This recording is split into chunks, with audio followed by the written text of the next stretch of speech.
Welcome once again to the False Prophet channel. In today's expose, and on this channel we expose Islam and the Prophet Muhammad.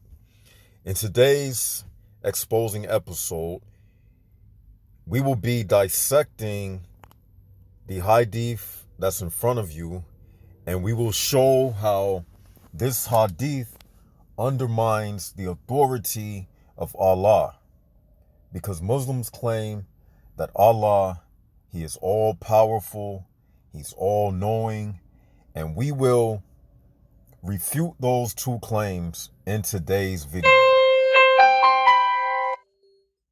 Someone happens to call me while I'm in the middle of the video, but I'll leave that there as a blooper, okay? So let's get right into it. It was narrated from Abu Hurairah that the Prophet said, and I might be mispronouncing that name. I never can get that name right. It was narrated from Abu Hurairah that the Prophet said, "There are no two Muslims, three of whose children die before reaching puberty, but Allah will admit them to paradise by virtue of His mercy toward them. It will be said to them, 'Enter paradise.' They will say, 'Not until our parents enter.' So it will be said, 'Enter paradise, you and your parents.'" And this hadith is grade Sahih, as you see before you. Now, what problem do you see that I see and that the Muslims see, and most likely will try to reject, even though it's clear as day? We all can see it. Allah, within this hadith, was blatantly disobeyed.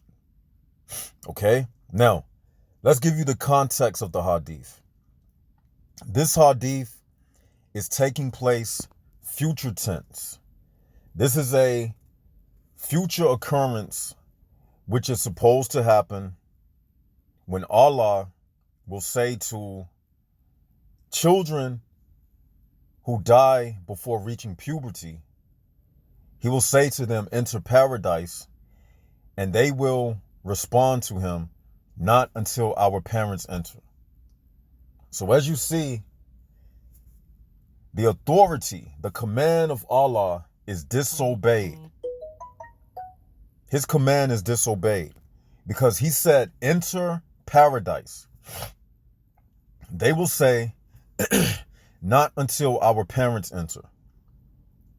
So this presents problem after problem after problem after problem. Okay?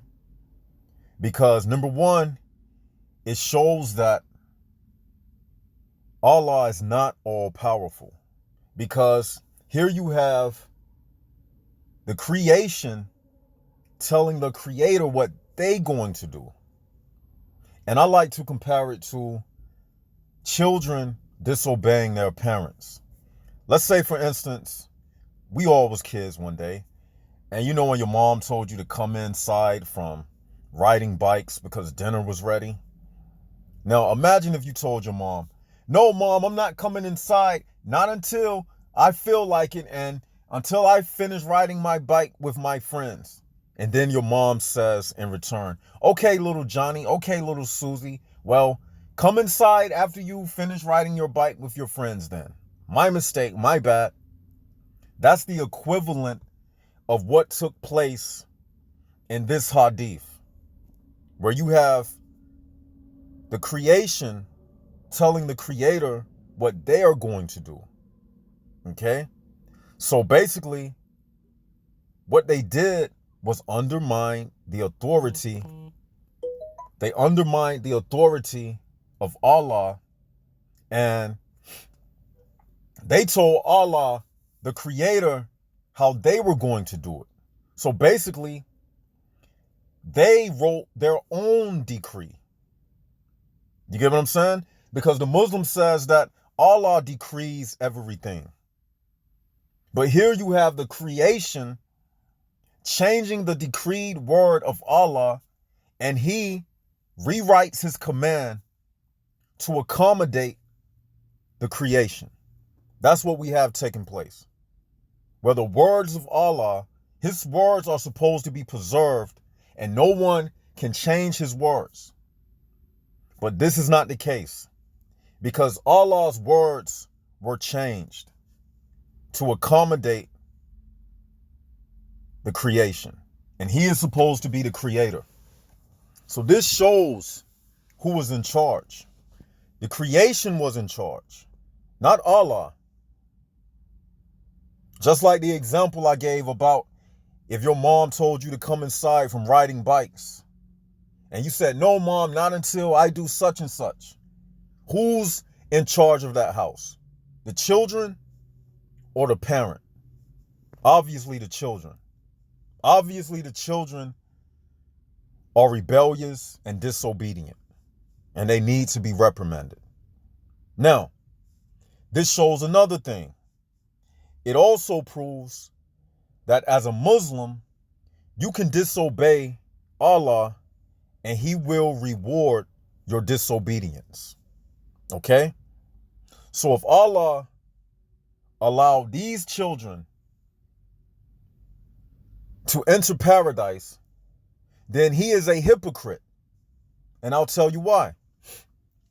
Because when you read the Quran, Allah, he allowed a child to be killed, violently killed. The child's head was dashed upon a stone. The child was killed because it was said he was going to grow up to be an infidel. So basically, he was going to grow up to disregard the commands of Allah. But yet, when he was killed, it was justified by Allah for the same violation of undermining Allah's authority, like the creation did in the hadith before you. But the only difference is, in the story about the child that was murdered, because that's exactly what happened, in the Quran, the child was murdered for something that he didn't even do. For it was said the child was going to commit this such and such sin, but it never even took place. It never even took place. But yet and still, the child was murdered. The child was murdered, and it was justified by Allah. And the child never even committed the sin of disobeying Allah's word. But right before you, you have Allah allowing the same sin, the same disregarding of his word. He gives it a green light. He gives them a pass. And they are going to be rewarded to enter paradise.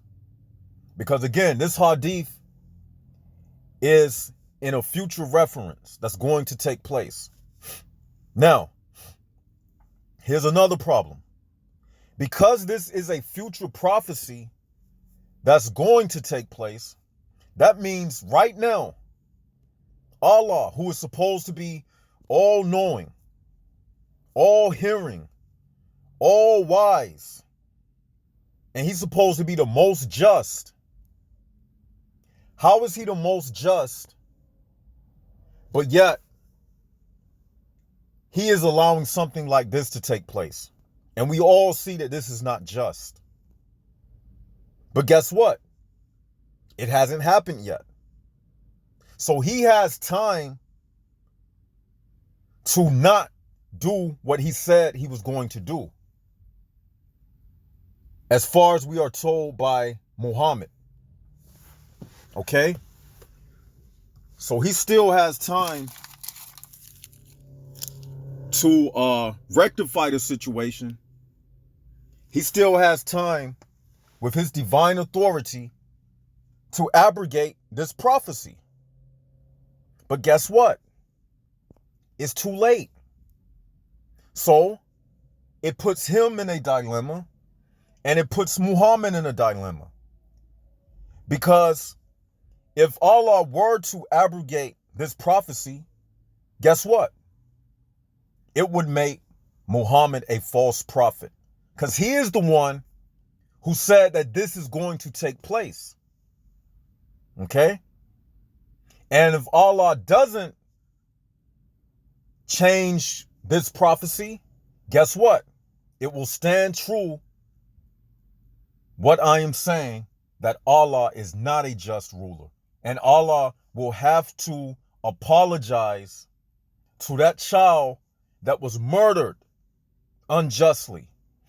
And he will have to pull that child from the hellfire and allow that child to enter into paradise. You see? And here's another issue. If Allah is all-knowing, meaning he has the ability to foresee the future, that means he's already foreseen that I would say what I'm saying right now. So he hears what I'm saying. He already foreseen that these creations of his would disobey him. So that means in his foreknowledge, he already gave them the leeway to disobey him. He already obliged their actions. Okay? Just like he foresaw the child who was murdered, because it was said he would grow up to disobey Allah. So that means if he is all-knowing, he saw both parties. He saw the child who was murdered in the Quran, and he saw these children who died. And he saw that both of them would disobey. But yet, he let one child get away with it, but yet he let the other child be killed, be murdered, even though they never grew up and had the chance to disobey. But yet, he foresees these children and what they are going to say, but yet and still, he doesn't discipline them or punish them and send them to hell. He doesn't even correct them. He doesn't even say, I am Allah Almighty. When I say something, I mean what I say, and I say what I mean. So he is not acting like an all-powerful God. Now, imagine if you a Muslim listening, if you a Christian listening, imagine you standing before Yahweh Almighty. And if you're a Muslim listening, imagine if you had the ability to stand before Allah Almighty. If he told you to do something, if you trust his judgment, would you say not until? If you really thought that was God, you wouldn't say not until. So this shows that the people who are going to say to Allah not until, they don't even believe that Allah is God. Because if they did, they would have more reverence and more respect for Allah. But they don't. If I was before Yahweh or Jesus and he told me to do something, I wouldn't say not until.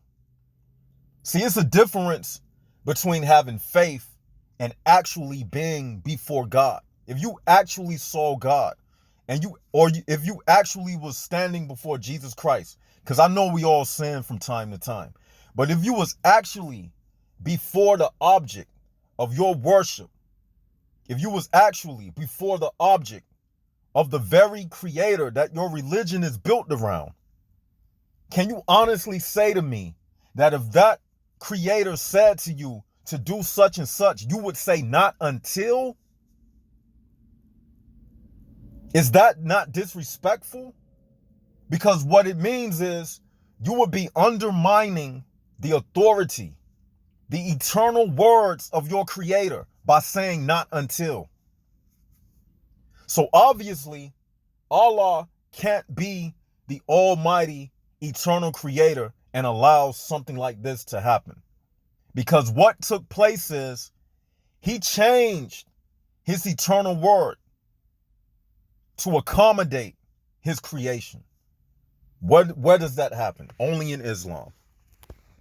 The creation accommodating the creator. The creator accommodating the creation. Blatant disobedience being displayed right before you. And this is Sahih. So they can't say this is Da'if. They can't say this is rejected. This is Sahih. And another thing, another problem. The heaven of Allah supposed to be perfect. A place of no worry, a place of no stress, where all of your problems have been solved, and this place is laid out perfectly for you. This paradise is the attribute of Allah. This paradise is the attribute of Allah. So, with that being the case, why would it matter for them whether or not their parents were in paradise with them or not? Because when you went to paradise, guess what? It don't matter who is in there, because you're not in the earth anymore. You a new creature with a new understanding. You got everything you need. A new revelation. You can see paradise. So all of your problems on this earth were left behind. So you're not worried about other people or anything like that, because worry and stress and uncertainty, none of those negative things that will leave your mind unsettled exist in paradise. So why would it even matter? So that also proves that being before the presence of Allah is not a self-assuring reality. You see? Because they were speaking to Allah, but yet their spirits were not at peace. By hearing the voice of Allah, their spirit was still not at peace. Hearing the words of Allah spoken to you should take away all problems and all desires of this world. You shouldn't be thinking about nobody or nothing else. So to have the audacity to disobey the words of Allah, it shows a lot. It shows a lot that this cannot be the divine creator of the heavens and earth. It's obvious, Muslims. It's obvious that this is not the divine creator of the heavens and earth, or this wouldn't be taking place. And another thing, it also shows that Muslims like to say, why did Jesus Christ have to come and be the recompense or die for the sins of man? They believe that someone else can't die for the sins of another person. But this hadith is proving otherwise. It's showing us that even within Islam, one can die for the sake of another, and one can enter paradise based upon the death of another. Because in this hadith, it says that there are no two Muslims, three of whose children die before reaching puberty, but Allah will admit them to paradise by virtue of his mercy toward them. So that means if a Muslim has three children and those children die before reaching puberty, because of the death of those children, Allah will admit the parents of that child, of those children, into paradise. And it gives no other stipulations that would undo this promise. And it gives no exceptions to the rule of what's stated. So that means those parents could be infidels. They could be parents who have committed shirk. They could have done any sin. Because again, it doesn't give no exception to the rule. It's blatant in what it says. And regardless of what those parents did, the death of those three kids paved the way for the salvation of those Muslims, those parents. So that is, by virtue of everything Allah promised them, that is just like the reference of Jesus dying on the cross for the sins of mankind.